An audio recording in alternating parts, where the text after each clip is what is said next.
Hello and welcome to another Total War Warhammer guide. Today we are looking at two of the most Bretonnian units you can have. And these are what make the Bretonnian army unique to the game, the tabletop version and the game itself. We've got the beautiful Pegasus Knights, who are absolutely amazing flying cavalry, beautiful models, and the Trebuchets, which are pretty devastating. The Bretonnians are the only ones with access to the Trebuchets. I think once they bring out the DLC, which will make these Bretonnians a single-player campaign, I think they'll add more units, maybe another artillery or something like that, and there's a couple of other cavalry units that they'll introduce. But these are two of the most fun. I love artillery. I've got a thing for artillery. I love just bombing people. It's really fun.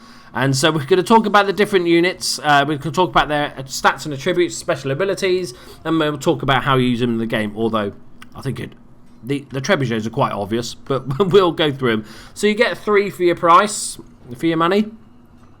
And they do armor-piercing missiles, which is really good, and we'll see the breakdown of that. We won't really look at all the other stats because you don't really want to get these guys in the fight at all. Pretty low leadership. They've got 22 shots. Their range is 420, which is that of a fully fledged cannon, so really long distance they can fire. But here is the breakup. So the damage caused by missile attacks split between base armor and armor piercing. So the missile damage is 40. The armor piercing damage is 145. This is the difference maker between this and a lot of other artillery. It also has explosive damage of 40 and explosive armor piercing damage of 65. It's quite a long reload time, 20 seconds. That's what you've got to bear in mind. That's the biggest problem that you have with the trebuchets. So let's have a look at the Pegasus Knights. They do look amazing. Absolutely amazing unit. Love it. So they are armoured and shielded, meaning they take less damage from normal weapons and missile damage. They're also anti-infantry because they're armed with lances, which is, so you want a kebab. You know, if you can get 10 goblins on your lance, then you've done well, like on a good kebab stick. They are very quick. Obviously, they're on flying horses. That would make sense. They come in a relatively small unit of 18. They're very elite cavalry. They are armoured, 80 armour, which is really good. Leadership of 70, which is good. Ridiculous amount of speed, 110. Melee attack of 32. Defense of 22. Weapon strength of 56.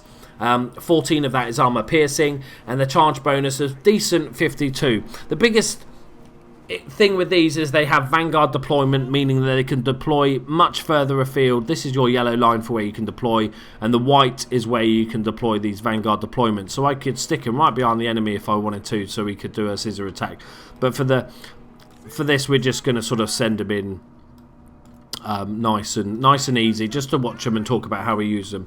So pretty simple statistics, nothing too much to worry about. We're going to have a little battle against some poor little goblins. We got fire on wheel on, good. So they're already in range. The trebuchets are already firing. So like I said, do take a while to fire, take a while to load up, and then they have to ratchet all the way back to get it loaded. But they fire massive, great bits of boulders, really. And if they hit, they do, lots of damage and morale damage as well. Look, they do more morale damage than they did anything else on that first hit. So you'd use these much like any other artillery. These are for softening up troops. They're really good against for castle sieges and stuff like that as well. But you don't get that many shots. That's it. So I wouldn't really take too many units of these because you can't rely on them to do a massive amount of damage just due to that fact that they don't shoot very much. So as you can see, this unit is getting quite scared. So with the Pegasus Knights, they work much like most other cavalry. Apart from obviously ignoring terrain and stuff is really helpful.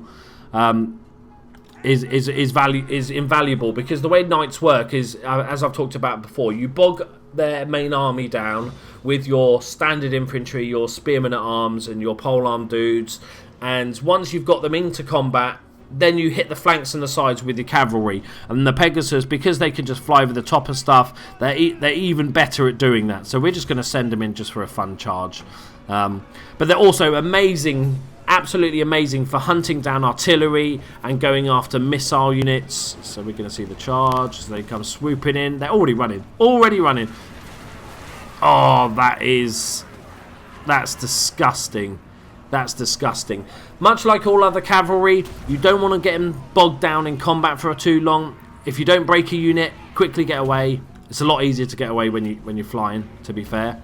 You want to get away, come back again, do some more damage. Eventually, all my units will take off.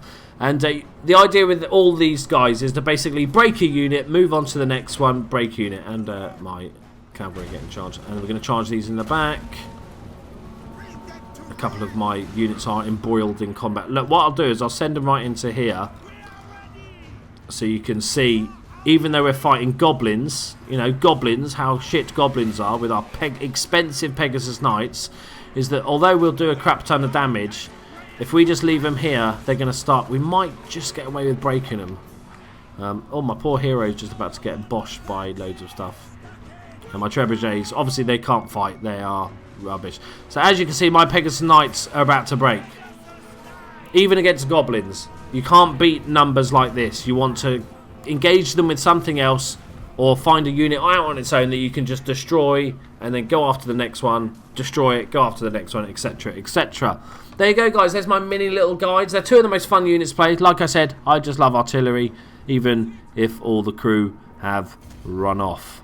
Brilliant. Decisive defeat. Brilliant. Thank you very much for joining me, guys.